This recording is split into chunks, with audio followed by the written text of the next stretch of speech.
नमस्कार मैत्रिणींनो, श्री स्वामी समर्थ. आषाढ अमावस्या म्हणजेच दीप अमावस्या हा दिवस अत्यंत महत्त्वाचा मानला जातो.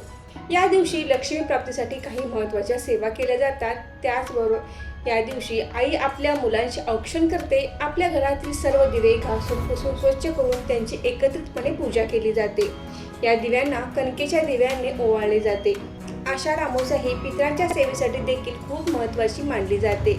तर मैत्रिणींनो, आजच्या व्हिडिओमध्ये आपण दीप अमावस्येला दीपपूजन कसे करावे, मुलांचे औक्षण कसे करावे, पितरांसाठी कोणती सेवा करावी याविषयीची संपूर्ण माहिती आपण आजच्या व्हिडिओमध्ये घेणार आहोत. तर व्हिडिओ स्किप न करता शेवटपर्यंत नक्की बघा. नमस्कार मैत्रिणींनो, मी सारिका भक्ती विश्वमध्ये तुमचे मनापासून स्वागत करते. तुम्ही जर माझा व्हिडिओ पहिल्यांदाच बघत असाल आणि अजून चॅनल सबस्क्राईब केलं नसेल तर नक्की सबस्क्राईब करा. चला तर मग आजच्या महत्त्वपूर्ण व्हिडिओला सुरुवात करूया. आषाढ अमावस्येला आषाढ महिन्याची समाप्ती होऊन पवित्र अशा श्रावण महिन्याची सुरुवात होते. आषाढ अमावस्या ही मंगळवार दिनांक 11 ऑगस्टला उत्तर रात्री 1:53 अमावस्या तिथीचा प्रारंभ होणार आहे आणि बुधवारी रात्री 11:06 अमावस्या तिथी संपणार आहे. बुधवारी दिवसभर अमावस्या असणार आहे, त्यामुळे दीपपूजन आपल्याला बुधवारी 12 तारखेलाच करायचे आहे. आषाढ अमावस्येला गतहारी अमावस्या देखील म्हटले जाते. दिवसभर अमावस्या असणार आहे, त्यामुळे दीपपूजन कधी करावे तर आपल्याला सायंकाळच्या वेळी दिव्यांची गरज असते. सायंकाळच्या वेळीच आपण दिवे लावतो, तर आपल्याला दिव्यांची पूजन ही सायंकाळच्या वेळेलाच करायची आहे. परंतु तुम्ही जर सकाळी करणार असाल तर सकाळी देखील दीपपूजन करू शकता आणि संध्याकाळी करणार असाल तर संध्याकाळी केले तरी देखील चालेल. तुमच्या वेळेनुसार दिवसभरात तुम्ही कधीही दीपपूजन करू शकता. आपल्या घरातील सर्व दिवे पितळेचे असू देत, मातीचे असू देत किंवा स्टीलचे असू देत, हे सर्व दिवे घासून पुसून स्वच्छ करून त्यांचे पूजन करायचे आहे. दिवा हा आपल्याला अंधारातून प्रकाशाकडे येतो, म्हणून या दिव्याप्रती कृतज्ञता व्यक्त करण्याचा दिवस. आषाढ अमावस्येनंतर श्रावण महिन्याला सुरुवात होते आणि इथून पुढे दिवाळीपर्यंत किंवा आपल्याला त्रिपुरारी पौर्णिमेपर्यंत देखील वैकुंठ चतुर्थीचा उपवास असतो, त्यावेळी देखील आपल्याला दिवे लागतात. तर हे सर्व दिवे आपण कोणत्या ना कोणत्या पूजेसाठी सण समारंभासाठी वापरत असतो.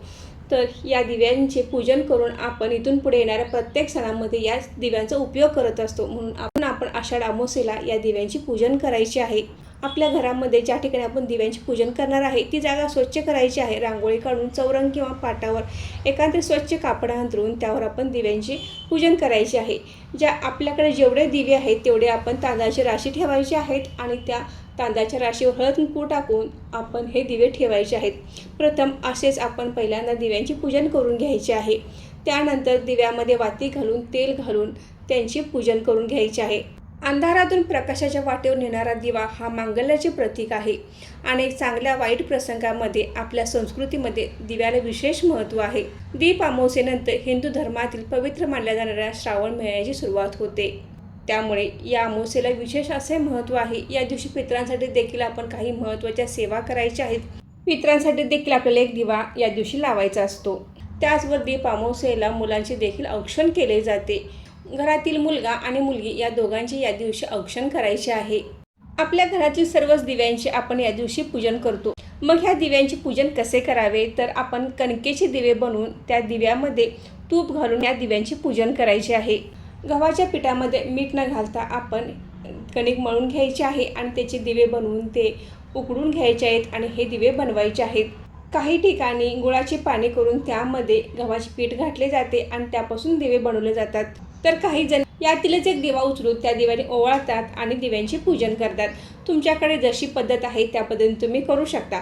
या अगोदर तुम्ही कधी दीपपूजन केले नसेल किंवा तुम्ही पहिल्यांदाच दीपपूजन करणार असाल तर तुम्हाला जी पद्धत योग्य वाटते त्या पद्धतीने तुम्ही करू शकता. शक्यतो आपण दिव्यांचे पूजन करणार आहे म्हटल्यानंतर आपण कणकेचे दिवे बनवून त्या दिव्यांनीच या दिव्यानं ओवाळायचं आहे.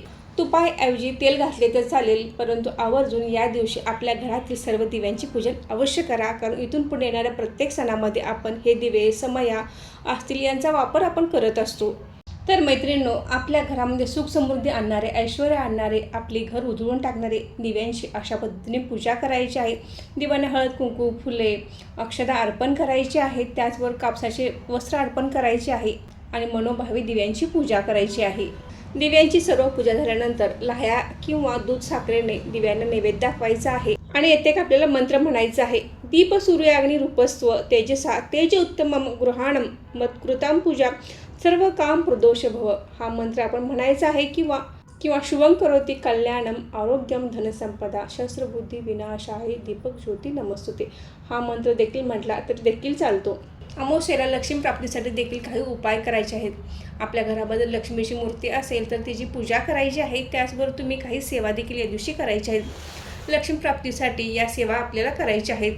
लक्ष्मी मातेचा कोणताही मंत्र म्हणू शकता किंवा तुम्ही श्रीसूक्त म्हणू शकता, विष्णू गायत्री मंत्र म्हणू शकता, लक्ष्मी गायत्री मंत्र म्हणू शकता, 99 मंत्र म्हणू शकता किंवा फक्त श्रीम श्रीम या मंत्राचा देखील जप केला तरी चालतो. प्रत्येक अमावस्येला आपण लक्ष्मी प्राप्तीसाठी लक्ष्मीची कोणतीही सेवा केली तरी देखील चालते.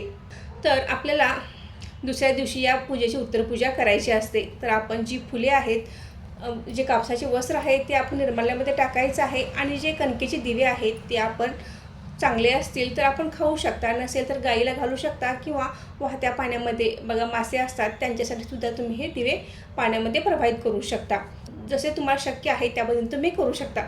जर तुम्ही अमावस्या दिवशी सकाळी दिवे बनवले असतील तर दुसऱ्या दिवशी सकाळपर्यंत ते खराब होऊ शकतात. तर संध्याकाळी बनवले असतील आणि संध्याकाळी तुम्ही पूजा केली असेल दुसऱ्या दिवशी सकाळी तुम्ही हे दिवे खाऊ शकता.